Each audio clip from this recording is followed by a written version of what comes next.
Hello students, I'm Sukhvinder Kaur from Department of Economics, GGVST College Haryana Hoshiarpur.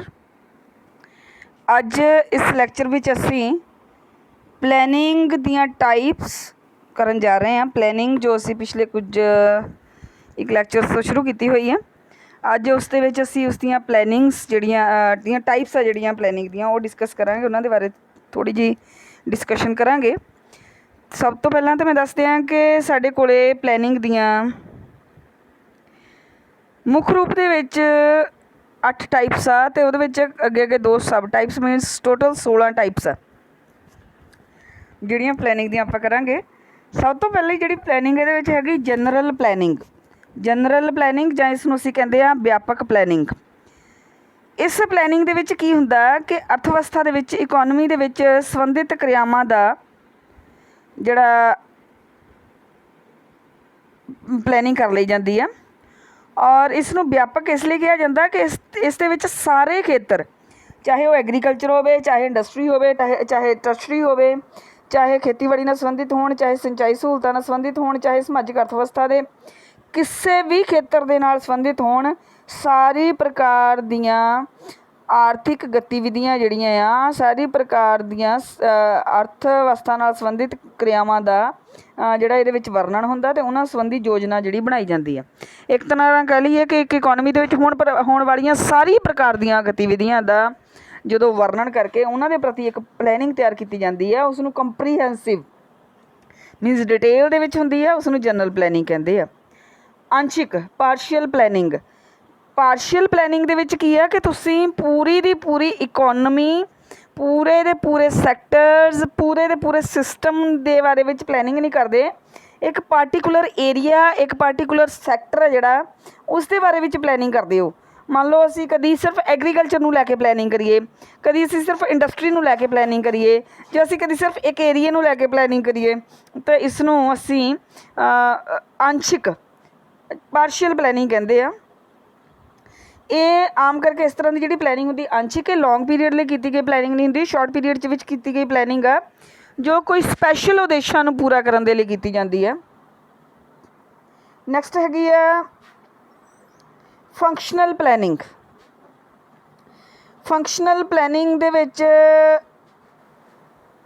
ਕੀ ਆ ਕਿ ਇਸ ਤੋਂ ਭਾਵ ਉਹ ਪਲੈਨਿੰਗ ਆ ਜਿਸ ਵਿੱਚ ਵਾਸਤਵਿਕ ਆਰਥਿਕ ਗਤੀਵਿਧੀਆਂ ਅਤੇ ਸਮਾਜਿਕ ਢਾਂਚੇ ਦੇ ਅੰਤਰਗਤ ਪਲੈਨਿੰਗ ਦੀਆਂ ਕਿਰਿਆਵਾਂ ਦਾ ਸੰਚਾਲਨ ਕਰਕੇ ਆਰਥਿਕ ਕਠਿਨਾਈਆਂ ਨੂੰ ਦੂਰ ਕਰਨ ਦਾ ਯਤਨ ਕੀਤਾ ਜਾਂਦਾ। ਇਸ ਪ੍ਰਕਾਰ ਦੀ ਪਲੈਨਿੰਗ ਦੇ ਫਲਸਰੂਪ ਆਰਥਿਕ ਅਤੇ ਸਮਾਜਿਕ ਅਰਥ ਵਿਵਸਥਾ ਦੇ ਵਿੱਚ ਕੋਈ ਵੀ ਪਰਿਵਰਤਨ ਨਹੀਂ ਹੁੰਦਾ। ਮੀਨਸ ਸਿਰਫ ਪਲੈਨਿੰਗ ਇਹਦੇ ਵਿੱਚ ਇਸ ਲਈ ਕਰਦੇ ਆ ਕਿ ਜਿਹੜੀ ਵੀ ਇਸ ਵੇਲੇ ਕਰੰਟ ਟਾਈਮ ਦੇ ਉੱਤੇ ਆਰਥਿਕ ਅਤੇ ਸਮਾਜਿਕ ਢਾਂਚਾ ਜਿਹੜਾ ਵੀ ਚੱਲਦਾ ਪਿਆ, ਉਹਦੇ ਨਾਲ ਸੰਬੰਧਿਤ ਕਿਰਿਆਵਾਂ ਦੇ ਵਿੱਚ ਜਿਹੜੀ ਕੋਈ ਪ੍ਰੋਬਲਮ ਆਉਂਦੀ ਪਈ ਹੈ, ਜਿਹੜੀ ਕੋਈ ਸਮੱਸਿਆ ਆਉਂਦੀ ਪਈ ਹੈ ਚੱਲ ਰਿਹਾ ਸਿਸਟਮ ਦੇ ਵਿੱਚ, ਉਸ ਨੂੰ ਦੂਰ ਕਰਨ ਦੇ ਲਈ ਜਿਹੜੀ ਪਲੈਨਿੰਗ ਆ ਉਹ ਕੀਤੀ ਜਾਂਦੀ ਹੈ। ਨੈਕਸਟ ਹੈਗੀ ਆ ਸਟਰਕਚਰਲ ਪਲੈਨਿੰਗ, ਸੰਰਚਨਾਤਮਕ ਪਲੈਨਿੰਗ। ਇਹ ਸਟਰਕਚਰਲ ਪਲੈਨਿੰਗ ਦੇ ਵਿੱਚ ਕੀ ਹੁੰਦਾ ਕਿ ਤੁਸੀਂ ਇੱਕ ਨਵੇਂ ਢਾਂਚੇ ਵੱਲ ਨੂੰ, ਇੱਕ ਨਵੇਂ ਢਾਂਚੇ ਵਿੱਚ ਚੇਂਜ ਕਰਦੇ ਹੋ, ਮਤਲਬ ਇੱਕ ਪੁਰਾਣੇ ਢਾਂਚੇ ਤੋਂ ਨਵੇਂ ਢਾਂਚੇ 'ਚ ਜਾਂਦੇ ਹੋ ਅਤੇ ਉਸ ਨਵੇਂ ਢਾਂਚੇ 'ਚ ਜਾ ਕੇ ਤੁਸੀਂ ਕਿਸ ਤਰ੍ਹਾਂ ਸਰਵਾਈਵ ਕਰੋਗੇ, ਕਿਸ ਤਰ੍ਹਾਂ ਕੰਮ ਕਰੋਗੇ, ਉਸ ਨੂੰ ਲੈ ਕੇ ਜਿਹੜੀ ਪਲੈਨਿੰਗ ਆ ਉਹ ਕੀਤੀ ਜਾਂਦੀ ਹੈ। ਅਗਲੀ ਹੈਗੀ ਆ ਫਿਜ਼ੀਕਲ ਅਤੇ ਫਾਈਨੈਂਸ਼ੀਅਲ। ਫਿਜ਼ੀਕਲ ਪਲੈਨਿੰਗ, ਭੌਤਿਕ ਨਿਯੋਜਨ। ਇਸ ਪ੍ਰਣਾਲੀ ਦੇ ਵਿੱਚ ਕੀ ਆ ਕਿ ਇਸ ਦਾ ਜਿਹੜਾ ਮੁੱਖ ਉਦੇਸ਼ ਆ ਉਹ ਅਸਲ ਸਾਧਨਾਂ ਦੇ ਰੂਪ ਵਿੱਚ ਨਿਰਧਾਰਿਤ ਕੀਤੇ ਜਾਂਦੇ ਆ ਅਤੇ ਯੋਜਨਾ ਦਾ ਨਿਰਮਾਣ ਵੀ ਰੀਅਲ ਫਿਜ਼ੀਕਲ ਰਿਸੋਰਸਿਸ ਨੂੰ ਧਿਆਨ 'ਚ ਰੱਖ ਕੇ ਕੀਤਾ ਜਾਂਦਾ। ਜਿਵੇਂ ਯੋਜਨਾ ਦਾ ਨਿਰਮਾਣ ਕਰਦੇ ਸਮੇਂ ਦੇਸ਼ ਵਿੱਚ ਪ੍ਰਾਪਤ ਜਿੰਨੇ ਵੀ ਰਿਸੋਰਸਿਸ ਆ, ਚਾਹੇ ਉਹ ਹਿਊਮਨ ਰਿਸੋਰਸਿਸ ਹੋਣ, ਚਾਹੇ ਕੈਪੀਟਲ ਰਿਸੋਰਸਿਸ ਹੋਣ, ਉਹਨਾਂ ਨੂੰ ਧਿਆਨ 'ਚ ਰੱਖਿਆ ਜਾਂਦਾ। ਜਿਵੇਂ ਅਨਾਜ ਦਾ ਫਿਰ ਇਹ ਅੰਦਾਜ਼ਾ ਕੀਤਾ ਜਾਂਦਾ ਕਿ ਤੁਸੀਂ ਕੀ ਕਰਨਾ, ਮੀਨਸ ਕੀ ਉਤਪਾਦਨ ਕਰਨਾ, ਕਿੰਨਾ ਕੱਪੜਾ, ਚੀਨੀ, ਇਸਪਾਤ ਕਿੰਨੀ ਮਾਤਰਾ ਦੇ ਵਿੱਚ, ਕਿੰਨੇ ਨਿਸ਼ਚਿਤ ਸਮੇਂ ਦੇ ਵਿੱਚ ਉਤਪਾਦਨ ਕਰਨਾ, ਦੇਸ਼ ਦੇ ਵਿੱਚ ਕਿੰਨੀਆਂ ਨਹਿਰਾਂ ਖੋਦੀਆਂ ਜਾਣੀਆਂ ਚਾਹੀਦੀਆਂ। ਇਸ ਤਰ੍ਹਾਂ ਦੀ ਜਿਹੜੀ ਭੌਤਿਕ ਪਲੈਨਿੰਗ ਕੀਤੀ ਜਾਂਦੀ ਆ। ਭੌਤਿਕ ਪਲੈਨਿੰਗ ਦੇ ਵਿੱਚ ਕੀ ਆ, ਸਾਧਨਾਂ ਦੀ ਵੰਡ ਅਤੇ ਵਸਤੂ ਦੇ ਉਤਪਾਦਨ ਦੇ ਰੂਪ ਵਿੱਚ ਵਿਕਾਸ ਯਤਨਾਂ ਦੇ ਪ੍ਰਭਾਵ ਨੂੰ ਗਿਆਤ ਕਰਨ ਦਾ ਇੱਕ ਯਤਨ ਹੈ ਤਾਂ ਕਿ ਆਮਦਨ ਅਤੇ ਰੁਜ਼ਗਾਰ ਵੱਧ ਤੋਂ ਵੱਧ ਕੀਤੇ ਜਾ ਸਕਣ। ਅਤੇ ਇਹਦੇ ਵਿੱਚ ਕੀ ਪ੍ਰੋਬਲਮਸ ਆਉਂਦੀਆਂ ਜਿਹੜੀਆਂ ਇਹਦੇ ਵਿੱਚ ਪ੍ਰੋਬਲਮਸ ਆਉਂਦੀਆਂ, ਸਭ ਤੋਂ ਵੱਡੀ ਪ੍ਰੋਬਲਮ ਆਉਂਦੀ ਹੈ ਕਿ ਸਾਡੇ ਕੋਲ ਅੰਕੜੇ ਨਹੀਂ। ਆਪਾਂ ਕਹਿੰਦੇ ਆ ਨਾ ਰਿਸੋਰਸਿਸ ਨੂੰ ਧਿਆਨ 'ਚ ਰੱਖਦੇ ਹੋਏ, ਮੀਨਸ ਅੰਕੜੇ ਸਾਡੇ ਕੋਲ ਹੋਣੇ ਚਾਹੀਦੇ ਆ, ਜਿਹੜੇ ਨਹੀਂ ਹੁੰਦੇ। ਉਸ ਤੋਂ ਬਾਅਦ ਜਦੋਂ ਵੀ ਆਪਾਂ ਕੋਈ ਇਸ ਤਰ੍ਹਾਂ ਦੀ ਪਲੈਨਿੰਗ ਸ਼ੁਰੂ ਕਰਦੇ ਹਾਂ ਉਹਦੇ ਵਿੱਚ ਅਨਫੋਰਸੀਨ ਜਿਹੜੇ ਸਰਕਮਸਟਾਂਸਿਸ ਆ, ਅਚਾਨਕ ਚੇਂਜਸ ਜਿਹੜੀਆਂ ਕਈ ਵਾਰ ਆ ਜਾਂਦੀਆਂ, ਲਾਈਕ ਐਗਰੀਕਲਚਰ ਆ, ਐਗਰੀਕਲਚਰ ਨਾਲ ਰਿਲੇਟਡ ਆਪਾਂ ਮੰਨ ਲਓ ਕੋਈ ਪਲੈਨਿੰਗ ਕਰ ਲਈ ਪਰ ਉਹਦੇ ਵਿੱਚ ਵਰਖਾ ਜ਼ਿਆਦਾ ਹੋ ਗਈ ਜਾਂ ਸੋਕਾ ਪੈ ਗਿਆ ਅਤੇ ਜਿਹੜਾ ਰਿਜ਼ਲਟ ਆਪਾਂ ਸੋਚਿਆ ਉਹ ਨਹੀਂ ਆਏਗਾ। ਫਿਰ ਉਸ ਤੋਂ ਬਾਅਦ ਜੇ ਇਨਫਲੇਸ਼ਨ ਆ ਜਾਏਗੀ ਤਾਂ ਵੀ ਭੌਤਿਕ ਪਲੈਨਿੰਗ ਦਾ ਜਿਹੜਾ ਸਾਡਾ ਮਕਸਦ ਆ ਉਹ ਸਫਲ ਨਹੀਂ ਹੋਏਗਾ। ਡਿਪੈਂਡੈਂਸ ਔਨ ਫਾਈਨੈਂਸ਼ੀਅਲ ਪਲੈਨਿੰਗ, ਅਤੇ ਚਾਹੇ ਅਸੀਂ ਜਿੰਨੀ ਮਰਜ਼ੀ ਭੌਤਿਕ ਪਲੈਨਿੰਗ ਕੀਤੀ ਹੋਵੇ ਕਿ ਸਾਡੇ ਕੋਲ ਇੰਨੀਆਂ ਨਹਿਰਾਂ ਖੋਦੀਆਂ ਜਾਣੀਆਂ ਚਾਹੀਦੀਆਂ ਪਰ ਕੀ ਸਾਡੇ ਕੋਲ ਫਾਈਨਾਂਸ ਹੈ, ਇਸ ਲਈ ਇਹਦੀ ਜਿਹੜੀ ਡਿਪੈਂਡੈਂਸ ਅਲਟੀਮੇਟਲੀ ਫਿਰ ਫਾਈਨੈਂਸ਼ੀਅਲ ਪਲੈਨਿੰਗ ਦੇ ਉੱਤੇ ਹੀ ਰਹਿ ਜਾਂਦੀ ਹੈ। ਨੈਕਸਟ ਹੈਗੀ ਆ ਫਾਈਨੈਂਸ਼ੀਅਲ ਪਲੈਨਿੰਗ। ਫਾਈਨੈਂਸ਼ੀਅਲ ਜਿਸ ਤਰ੍ਹਾਂ ਵਰਡ ਤੋਂ ਪਤਾ ਲੱਗਦਾ ਫਾਈਨਾਂਸ ਨਾਲ ਰਿਲੇਟਡ ਆ, ਇਹਦੇ ਵਿੱਚ ਵਿੱਤੀ ਸਾਧਨਾਂ ਅਤੇ ਮੁਦਰਾ ਦੇ ਰੂਪ 'ਚ ਤੈਅ ਕੀਤੇ ਜਾਂਦੇ ਕਿ ਤੁਹਾਡੇ ਕੋਲ ਕਿੰਨਾ ਪੈਸਾ ਆ, ਕਿੰਨੀ ਆਮਦਨ ਆ, ਕਿੰਨੀ ਨਿਵੇਸ਼ ਹੋਣੀ ਚਾਹੀਦੀ ਹੈ, ਕਿੰਨੀ ਬੱਚਤ ਹੋਣੀ ਚਾਹੀਦੀ ਆ, ਖੇਤੀ ਦੇ ਉੱਤੇ ਕਿੰਨਾ ਖਰਚ ਕਰਨਾ ਚਾਹੀਦਾ, ਇੰਡਸਟਰੀ ਦੇ ਉੱਤੇ ਕਿੰਨਾ ਖਰਚ ਕਰਨਾ ਚਾਹੀਦਾ। ਇਸ ਸਾਰੇ ਨੂੰ ਲੈ ਕੇ ਜਿਹੜੀ ਪਲੈਨਿੰਗ ਆ ਜਿਹੜੀ ਕੀਤੀ ਜਾਂਦੀ ਆ। ਔਰ ਇਹਦੀਆਂ ਸੇਵਾਵਾਂ ਕੀ ਆ ਕਿ ਅਮੌਦਰਿਕ ਖੇਤਰ, ਕਿ ਜਿਹੜੇ ਥੋੜ੍ਹੇ ਜਿਹੇ ਖੇਤਰ ਹੁੰਦੇ ਜਿਹੜੇ ਮੌਦਰਿਕ ਨਹੀਂ ਹੁੰਦੇ, ਅਮੌਦਰਿਕ ਹੁੰਦੇ ਆ। ਅਤੇ ਅਮੌਦਰਿਕ ਖੇਤਰ ਵੈਸੇ ਹੀ ਮੌਦਰਿਕ ਖੇਤਰਾਂ ਤੋਂ ਜ਼ਿਆਦਾ ਹੁੰਦੇ ਆ। ਮੋਨਿਟਰੀ ਸੈਕਟਰ ਹੈ, ਨਾਨ ਮੋਨਿਟਰੀ ਸੈਕਟਰ ਜਿਹੜੇ ਉਹ ਮੋਨਿਟਰੀ ਸੈਕਟਰਸ ਤੋਂ ਜ਼ਿਆਦਾ ਹੁੰਦੇ ਆ, ਉੱਥੇ ਇਹ ਪਹੁੰਚਦੀ ਨਹੀਂ ਆ ਕਿਉਂਕਿ ਇਹ ਫਾਈਨੈਂਸ਼ੀਅਲ ਪਲੈਨਿੰਗ ਹੈ ਜਿਹੜੀ ਉਹ ਮੋਨਿਟਰੀ ਸੈਕਟਰ ਦੇ ਵਿੱਚ ਕੀਤੀ ਜਾਂਦੀ ਹੈ।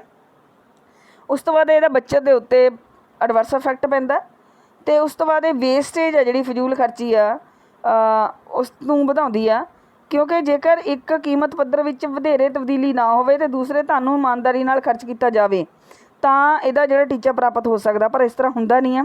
ਧਨ ਦੀ ਫਜ਼ੂਲ ਖਰਚੀ ਵੀ ਹੁੰਦੀ ਆ, ਇਸ ਦੇ ਫਲਸਰੂਪ ਜਿਹੜੀਆਂ ਕੀਮਤਾਂ ਦੇ ਵਿੱਚ ਵਾਧਾ ਹੁੰਦੀਆਂ, ਇਸ ਕਰਕੇ ਜਿਹੜੀ ਫਾਈਨੈਂਸ਼ੀਅਲ ਪਲੈਨਿੰਗ ਆ ਉਸਦੇ ਜਿਹੜੇ ਉਦੇਸ਼ ਆ ਉਹ ਪ੍ਰਾਪਤ ਨਹੀਂ ਹੁੰਦੇ। ਇਸ ਤੋਂ ਇਲਾਵਾ 2 ਟਾਈਪਸ ਹੋਰ ਆ ਜਿਹੜੀਆਂ ਮੈਂ ਇੱਥੇ ਨਹੀਂ ਲਿਖੀਆਂ, ਇੱਕ ਸੀ ਸੈਂਟਰਲਾਈਜ਼ਡ ਅਤੇ ਇੱਕ ਡੀਸੈਂਟਰਲਾਈਜ਼ਡ ਪਲੈਨਿੰਗ।